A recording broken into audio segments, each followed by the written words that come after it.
আসসালামু আলাইকুম রহমতুল্লাহি ওবারাকাতুহু। সম্মানিত বন্ধুগণ, আজকে আমার আলোচ্য বিষয় হলো রমজান মাসে খাবার ও বিপদ। রমজান মাস আমাদের জীবনে বছরে একবার আসে, প্রতি বছরই নেই।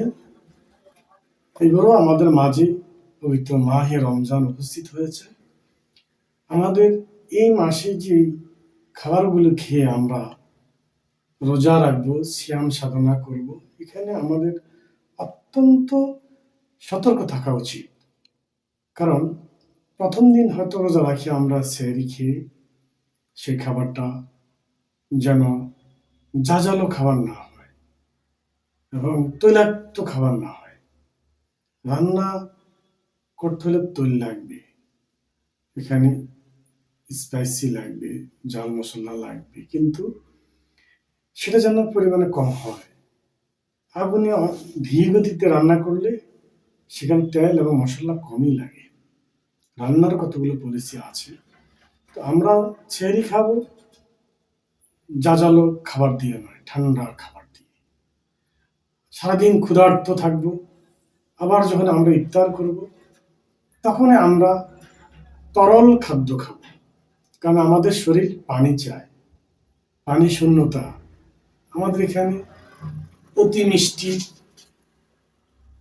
অতি টক, অতি ঝাল, অতি লবণাক্ত, অতিরিক্ত মশলাযুক্ত খাবার আমাদেরকে বর্জন করতে হবে।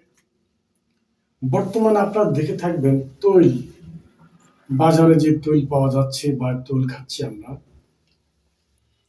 তৈলের মাঝে অনেক ভেজাল আছে। তৈল দিয়ে তো সবকিছুই করা হয়। এখন তৈলাক্ত খাবারগুলো খেলেই তো আমাদের পেটে বদহজম হবে, লিভার কাজ করবে।